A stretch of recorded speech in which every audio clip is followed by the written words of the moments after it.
J'ai commencé à me passionner réellement de BD, moi, Lucien Francoeur, là, il y a peut-être, je dirais, il y a 12-14 ans.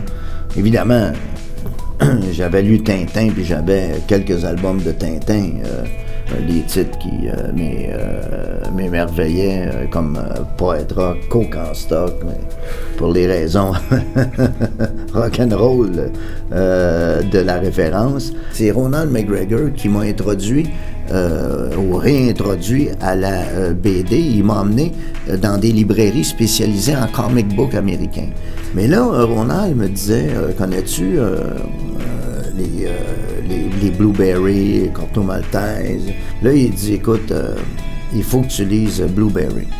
Sur le coup, lire un comic fait par des Français sur des cowboys américains, et Ronald, il m'explique, il me dit, écoute, il dit, même les Américains sont tombés à terre quand ils ont vu la précision des détails dans les Blueberries. C'est-à-dire, quand un train partait à une heure précise, la référence était exacte pour l'époque, et ainsi de suite. Je lis ça, et puis, je capote. Et puis, j'ai tout acheté ça. Puis après ça, ben, je les ai achetés même en édition d'origine.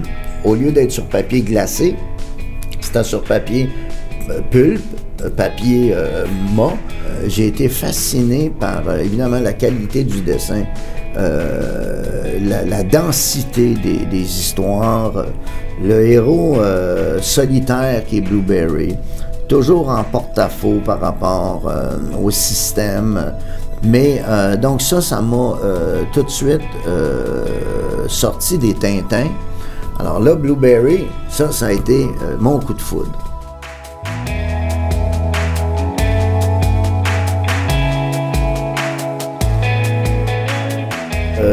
Corto Maltese. Alors, je m'en vais dans ces albums-là, en noir et blanc. Et il y a des versions couleur des albums, mais d'origine, c'est du noir et blanc.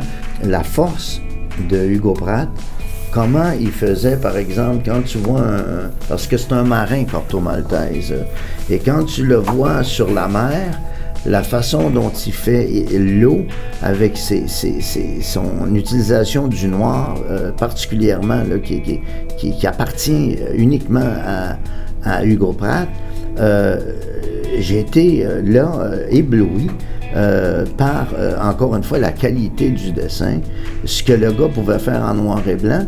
Donc, contrairement au Blueberry, où tu as un dessinateur et un auteur, Hugo Pratt fait les deux. Alors là, c'est un poète. Pour lui, le dessin en noir et blanc est une écriture. Là, c'est un coup de foudre encore plus gros que pour Blueberry. Là. Je l'achète, cet album-là, en édition de poche. Et là, je m'en procure donc toute la série des Corto Maltese en noir et blanc.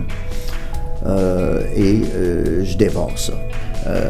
Lire Hugo Pratt, c'est comme lire Rimbaud avec du dessin. C'est un poète gigantesque. Comme il le dit si bien, le dessin, c'est une littérature du trait noir sur la page, et ça pourrait se passer de texte. Mais Hugo Pratt est un grand voyageur, a tellement de choses à raconter, a une culture immense, à la fois littéraire, historique, géographique, ésotérique, occulte, que ça se promène dans tous les sens. C'est de la littérature. Quand ces auteurs-là, et ces bandes dessinées-là que je nomme Blueberry, Corto Maltese, c'est de la littérature.